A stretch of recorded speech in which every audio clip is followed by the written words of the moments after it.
حضرت علی سے کسی نے پوچھا، یا علی، آپ کی زندگی میں کوئی ایسی حسرت جو رہ گئی ہو؟ تب حضرت علی نے فرمایا، دو حسرتیں رہ گئی، ایک جتنا مجھے علم تھا اتنا کسی نے پوچھا نہیں، اور دوسرا جتنا میں سخی تھا اتنا کسی نے مانگا نہیں۔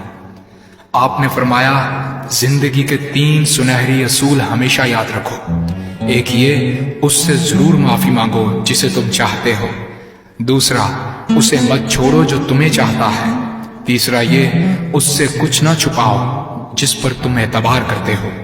آپ نے فرمایا، دوست سے سنبھل کر دوستی کرو، ہو سکتا ہے وہ کسی دن تمہارا دشمن بن جائے، اور دشمن سے سنبھل کر دشمنی کرو، ہو سکتا ہے وہ کل تمہارا دوست بن جائے۔ زبان کا وزن بہت ہی ہلکا ہوتا ہے، مگر بہت کم لوگ اس کو سنبھال پاتے ہیں۔ آپ نے فرمایا، جسم ایک دکان ہے اور زبان اس کا تالا۔ جب تالا کھلتا ہے تو معلوم ہوتا ہے کہ دکان سونے کی ہے یا لوہے کی۔ زندگی تیز ہواؤں کی مانند ہے، جس نے اس کی آندھیاں برداشت کر لی وہ کبھی غم کی گھٹا نہیں دیکھتا، سر سبز و شاداب باغ دیکھتا ہے۔ حضرت علی سے کسی نے پوچھا، یہ کیسے پتا چلے گا کہ جو پریشانی یا مصیبت ہم پر آئی ہے وہ اللہ کی طرف سے آزمائش ہے یا ہم پر اللہ کی طرف سے سزا ہے؟ آپ نے جواب دیا، جو مصیبت تجھے اللہ کی طرف لے جائے وہ آزمائش ہے، اور جو مصیبت تجھے اللہ سے دور کر دے وہ سزا ہے۔ حضرت علی کے پاس ایک یہودی آیا اور کہا، میں نے سنا ہے کہ آپ مسلمان جب عبادت کرتے ہو تو وسوسے اور خیالات آتے ہیں، جبکہ ہم عبادت کرتے ہیں تو ہمیں نہیں آتے۔ حضرت علی نے جواب میں فرمایا، اگر ایک گھر فقیر کا ہو اور ایک گھر امیر کا تو چور کہاں جائے گا؟ یہودی نے کہا، امیر کے گھر میں۔ حضرت علی نے فرمایا، تبھی تو شیطان ان کو ستاتا ہے جن کے دل میں اللہ ہو۔ جن کے دل میں اللہ کی محبت نہیں ہوتی وہاں شیطان کا کیا کام؟ آپ نے فرمایا، جب تمہاری جان کو خطرہ ہو تو صدقہ دے کر جان بچاؤ، اور جب تمہارے دین کو خطرہ ہو تو جان دے کر دین بچاؤ۔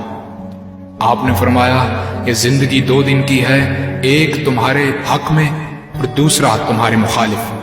جس دن تمہارے حق میں ہو اس دن غرور مت کرنا، اور جس دن تمہارے مخالف ہو اس دن صبر کرنا۔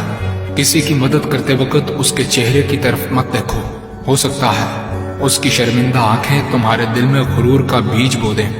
3 چیزیں ایمان کو تباہ کر دیتی ہیں، امیروں کی محفل، عورتوں کی صحبت اور جاہلوں سے بحث۔ حضرت علی نے فرمایا، جانور میں خواہش اور فرشتے میں عقل ہوتی ہے، مگر انسان میں اللہ پاک نے دونوں رکھی ہیں۔ اگر وہ عقل دبا لے تو جانور، اگر خواہش کو دبا لے تو فرشتے کی مانند ہو جاتا ہے۔ آپ نے فرمایا، اپنے جسم کو ضرورت سے زیادہ مت سنوارو، اسے تو مٹی میں مل جانا ہے۔ سنوارنا ہے تو اپنی روح کو سنوارو، کیونکہ اسے رب کے پاس لوٹ کر جانا ہے۔ مومن کی مثال ترازو کے پلڑے جیسی ہے، جس قدر اس کے ایمان میں اضافہ ہوتا ہے اتنی ہی اس کی آزمائش بڑھتی ہے۔ آپ نے فرمایا، اچھے لوگوں کی ایک خوبی یہ بھی ہوتی ہے کہ انہیں یاد رکھنا نہیں پڑتا، وہ یاد ہی رہتے ہیں۔ آپ نے فرمایا، رزق کے پیچھے اپنا ایمان خراب مت کرو، کیونکہ رزق انسان کو ایسے تلاش کرتا ہے جیسے مرنے والے کو موت۔ حضرت علی نے فرمایا، رشتے خون کے نہیں احساس کے ہوتے ہیں، اگر احساس ہو تو اجنبی بھی اپنے ہو جاتے ہیں، اگر احساس نہ ہو تو اپنے بھی اجنبی ہو جاتے ہیں۔ ایک مرتبہ قصاب آواز لگا رہا تھا، تازہ گوشت ہے لے لو۔ وہاں سے حضرت علی کا گزر ہوا، قصاب نے آپ سے کہا، تازہ گوشت ہے لے جائیں۔ حضرت علی نے فرمایا، آج میری جیب اجازت نہیں دیتی۔ قصاب بولا، میں آپ سے ادھار کر سکتا ہوں۔ اس سے آپ نے ایک بہت حکمت سے لبریز جملہ ارشاد فرمایا۔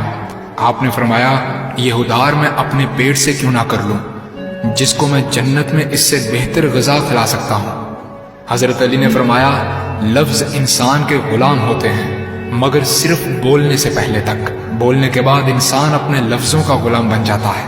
آپ نے فرمایا، کوئی تمہارا دل دکھائے تو ناراض مت ہونا، کیونکہ قدرت کا قانون ہے، جس درخت کا پھل زیادہ میٹھا ہوتا ہے لوگ پتھر بھی اسی کو مارتے ہیں۔ آپ نے فرمایا، کسی کا عیب تلاش کرنے والے کی مثال اس مکھی جیسی ہے جو سارا خوبصورت جسم چھوڑ کر صرف زخم پر بیٹھتی ہے۔ آپ نے فرمایا اچھا دوست چاہے کتنا برا بن جائے کبھی اس سے دوستی مت توڑنا، کیونکہ پانی چاہے کتنا بھی گندا ہو آگ بجھانے کے ضرور کام آتا ہے۔ آپ نے فرمایا زندگی کے ہر موڑ پر صلح کرنا سیکھو، کیونکہ جھکتا وہی ہے جس میں جان ہوتی ہے، اکڑنا تو مردے کی پہچان ہوتی ہے۔ دوست ہو یا پرندہ دونوں کو آزاد چھوڑ دو، لوٹ آیا تو تمہارا، نہ لوٹ کر آیا تو تمہارا وہ کبھی تھا ہی نہیں۔